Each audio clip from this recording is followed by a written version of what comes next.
Nearly 78% of Americans live paycheck to paycheck, regardless of their income level.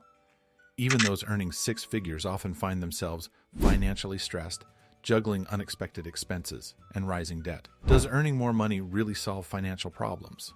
In fact, it can sometimes make things worse. If you've ever felt like you're constantly running on a financial treadmill, no matter how much you make, then this video is for you. By the end of this video, you'll understand why your income might not be as solid as you think, even if you're earning more than ever before. Practical steps to better manage your cash flow and build a more secure financial future. The middle class illusion. Let's start by defining what middle class actually means. We often hear about the middle class, but what does that really mean today? Years ago, being middle class was different. Maybe your parents earned less, but the cost of living was lower too. Fast forward to now, and many of us are earning more, yet it doesn't feel like enough. Why? Because the definition of middle class hasn't kept up with reality. For instance, earning $100,000 a year sounds good, right? But after taxes, housing, healthcare, and supporting your family, how much is really left? You might realize you're not as well off as you thought. In fact, when you break it down, your income per family member might look more like lower class earnings. It's a harsh reality, but an important one to face. Redefining the middle class. Over the last few decades, the cost of living has skyrocketed. Yet, the definition of the middle class hasn't changed much. What has changed is how much people in lower income brackets are earning compared to the past. For example, many service jobs that once paid minimum wage have seen wages increase. However, just because someone earns more now doesn't mean they're living comfortably. Consider someone earning $50,000 a year. It might sound sufficient, but if they have dependents, that income doesn't stretch as far once you account for taxes, housing, and other essential expenses. The illusion of wealth. The real issue lies in the illusion of wealth. You might feel like you're doing well because you're earning more than your parents did, but the reality is that inflation has eroded much of that gain. Something that cost $20,000 years ago might now cost $200,000, yet we still think we're better off because our salary has increased. This misunderstanding keeps many people trapped in a cycle of financial stress. The reality of expenses.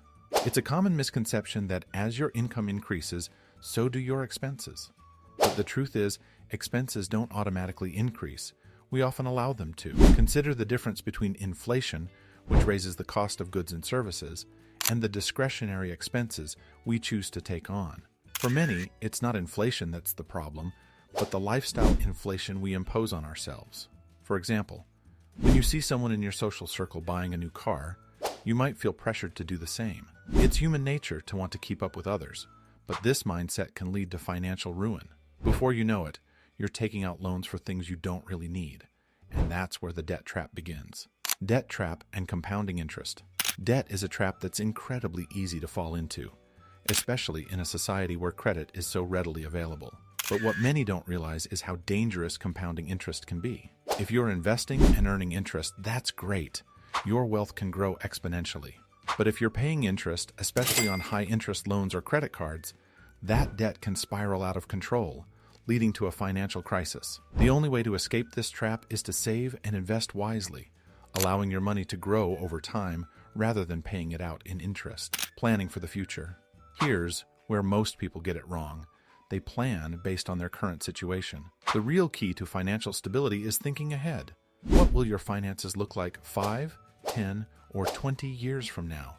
Have you factored in inflation, future education costs, or your retirement? This is where long-term financial planning comes into play. It's not about how much you're earning today, it's about how you're preparing for tomorrow.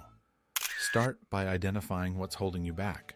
It might be a luxury car you don't need, a house that's too expensive, or simply a lifestyle that doesn't match your actual income.